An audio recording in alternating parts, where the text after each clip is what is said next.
Galera, recentemente o canal André Yang anunciou que no dia 3 de janeiro de 2020 será iniciada uma Game Jam.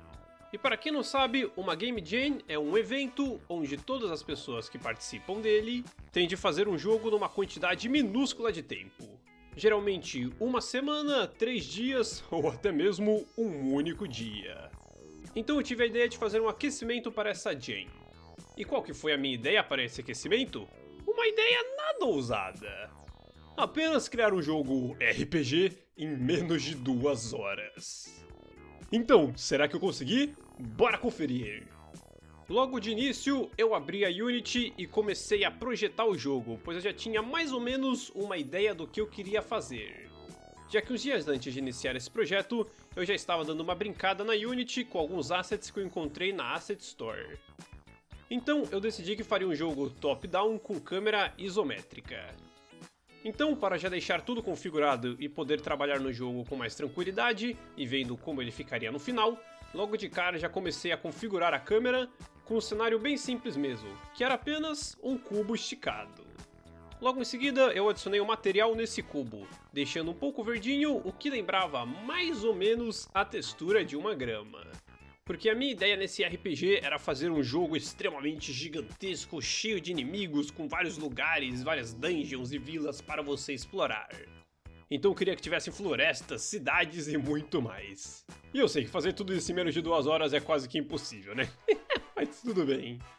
E logo depois que eu adicionei esse material, eu entrei na Asset Store procurando por alguns modelos 3D que eu pudesse usar nesse nosso projeto. Então acabei pegando um modelo 3D de um cavaleiro muito bonitinho. E uma coisa que eu curti bastante nesse modelo foi que, além de ele ser muito bonito, ele já vinha com diversas animações prontas para utilizar. Como animações de idle, corrida e ataque. O que já serviria para economizar um baita de um tempo na produção desse jogo. Então logo depois que eu adicionei esse cavaleiro, eu adicionei o componente de Nav Mesh Agent nele. E para quem não sabe, esse componente é uma espécie de inteligência artificial que você pode dar a um personagem no seu jogo. Já que através desse componente, o seu personagem consegue encontrar de maneira automática o melhor caminho para chegar em determinado local do mapa. O que também já economiza um baita tempo da gente, já que assim nós não temos de programar tudo isso do zero.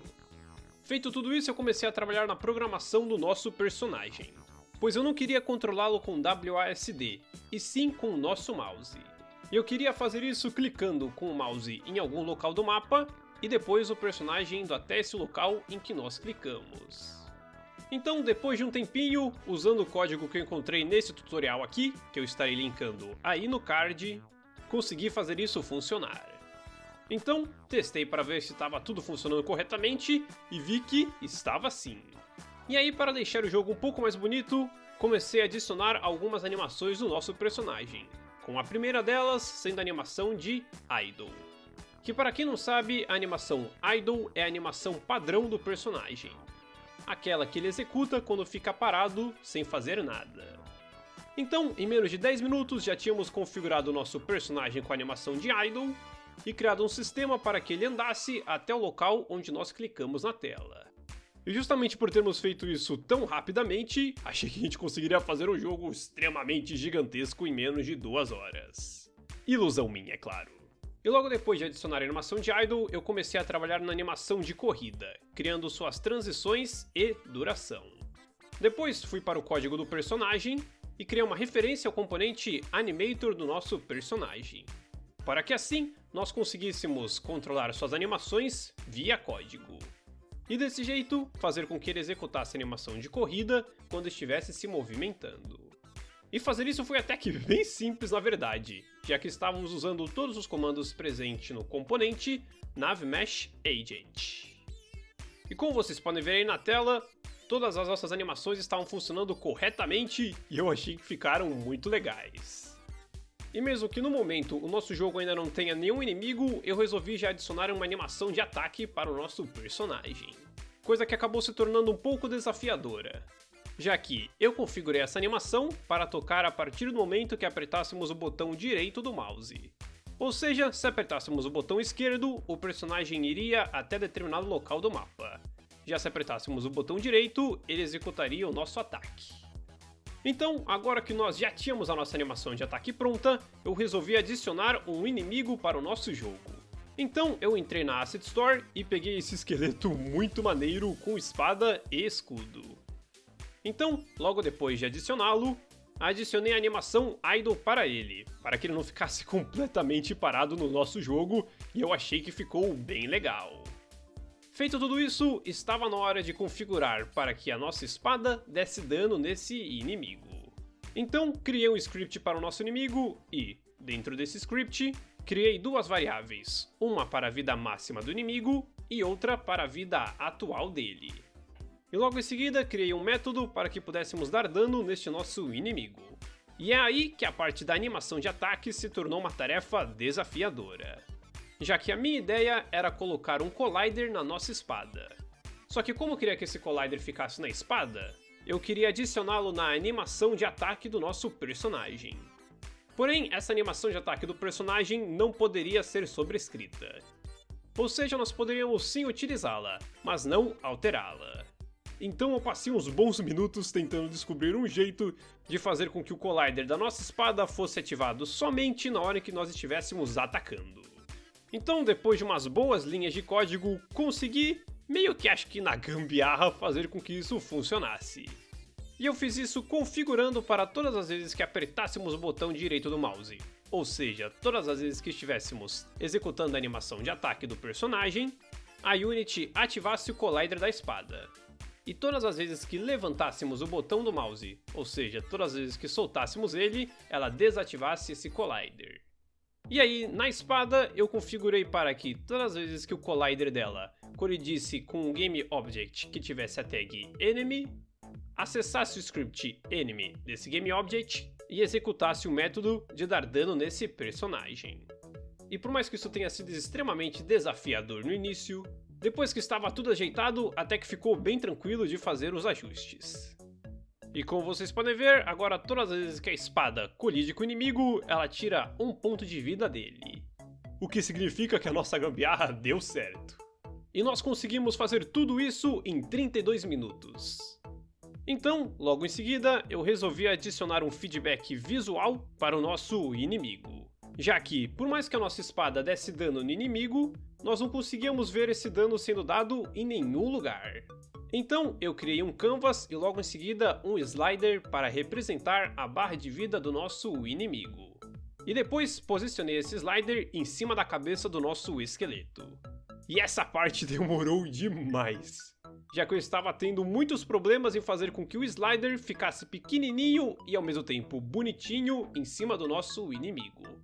Mas depois de uns bons minutos de ajuste, eu consegui fazer com que tudo ficasse funcionando corretamente. Então eu achei que estava na hora de começarmos a montar o nosso cenário. Aí eu fui na Asset Store da Unity e baixei um pack com algumas casas e árvores para posicionarmos no nosso jogo. Logo em seguida eu comecei a montar um pouquinho o cenário, adicionando umas árvores, um tronco e uma casa para deixá-lo mais vivo. E também reconfigurei a movimentação do nosso personagem para que ele não passasse por dentro da casa ou das árvores. E depois mudei um pouco a cor de fundo do nosso jogo, para que não ficasse esse cinza padrão da Unity onde não possui nada na tela. E aí quando eu fiquei satisfeito com o resultado, comecei a adicionar mais algumas árvores no nosso cenário. E feito tudo isso, já tinha se passado 1 hora do nosso desafio. Então eu percebi que o nosso cenário estava muito pequeno para um jogo. Então eu resolvi fazê-lo um pouco maior. Mas para fazer isso, eu tinha de criar um script que fizesse com que a nossa câmera seguisse o nosso personagem. Então procurei algumas soluções no Google e acabei me lembrando do Cinemachine, que é um pacote gratuito da Unity que adiciona diversos tipos de câmera no nosso jogo. E dentre esses diversos tipos de câmera, nós podemos configurar muito facilmente para que ela siga o nosso jogador. E foi exatamente o que eu fiz. Porém, eu não estava conseguindo configurá-la direito no modo ortográfica, que é o modo como eu tinha configurado a nossa câmera para termos a visão isométrica. Então, depois de um pouco de pesquisa, resolvi remover o nosso Cinemachine e usar esse script aí que vocês estão vendo na tela para movimentar a nossa câmera na direção do personagem. E eu acabei ficando bem feliz com o resultado. Porém, isso acabou criando um problema no nosso jogo, E esse problema era que agora eu não conseguia mais movimentar o nosso personagem com o mouse. Já que não importava onde eu clicava na tela, ele sempre ia ficar no mesmo lugar. Eu só conseguia movimentá-lo um pouquinho para baixo. Então eu fui para o Google pesquisar o que poderia ser e não encontrei a resposta para esse nosso problema. Aí eu comecei a ativar e desativar um monte de Game Objects que tinha na nossa aba Hierarquia para ver se eles estavam causando conflito em algum outro Game Object. Então, depois de muito tempo mesmo, eu consegui descobrir o que estava acontecendo. E o que estava acontecendo é que, logo depois de adicionar o script de movimentação da câmera no nosso personagem, o nosso sistema de clicar na tela e o personagem ir até lá tinha dado uma leve bugada.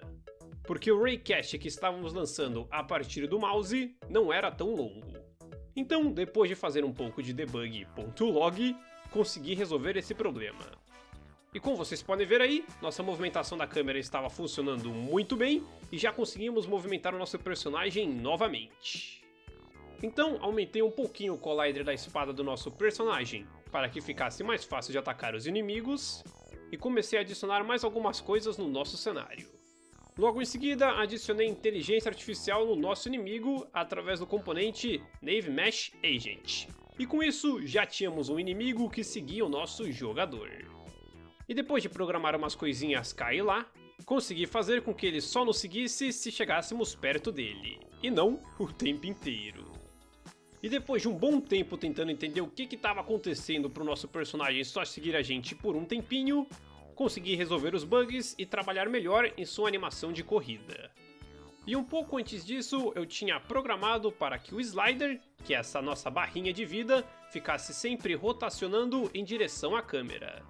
Ou seja, por mais que o personagem rotacionasse, sua barra de vida continuaria aparecendo reta na tela, o que nos permitiria visualizar sua vida com mais facilidade.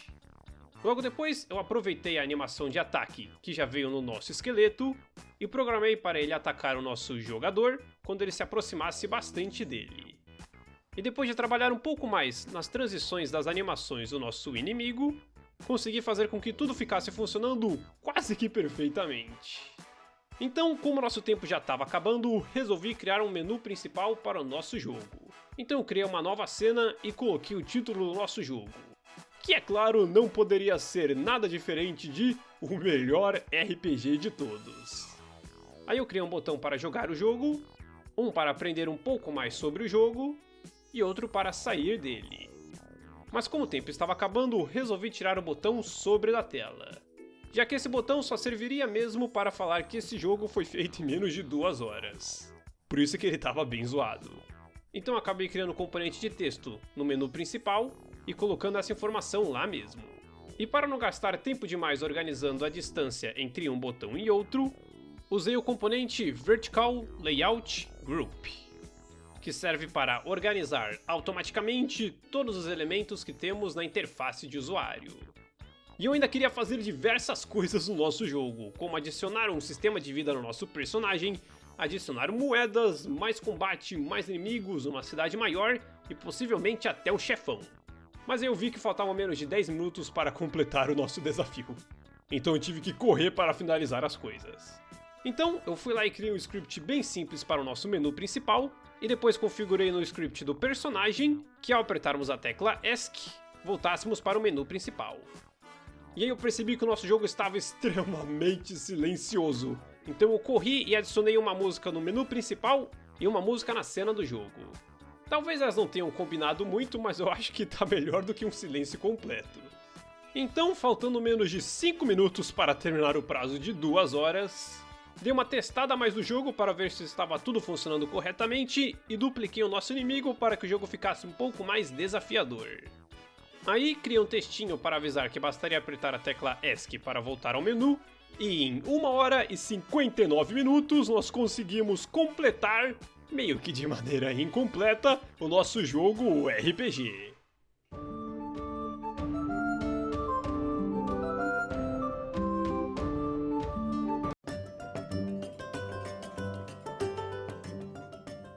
E eu sei que ele acabou ficando bem cru mesmo, com pouquíssimas coisas para se fazer, sem começo, nem meio, nem fim. Mas vamos levar em consideração que tudo isso aí foi feito em menos de 2 horas. Então galera, esse foi o nosso aquecimento para a próxima Game Jam. Eu me diverti bastante com esse projeto e espero que vocês também tenham se divertido. E caso você esteja a fim de aprender a desenvolver jogos bem melhores do que esse, é claro, estarei deixando aí na descrição do vídeo e nos comentários um link para o meu curso na Udemy de desenvolvimento de jogos na Unity e C#. Um curso que possui mais de 3 horas de duração e mais de 30 aulas em HD. Então galera, esse foi o vídeo de hoje, agradeço a todos vocês que assistiram até agora. E caso tenham gostado, peço por favor que deixem um gostei e comentem aí embaixo o que acharam do vídeo e do jogo que nós acabamos de fazer.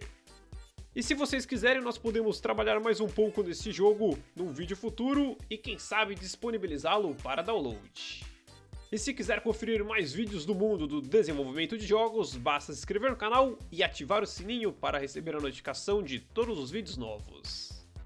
E era isso, até a próxima, desenvolvedoras e desenvolvedores de jogos!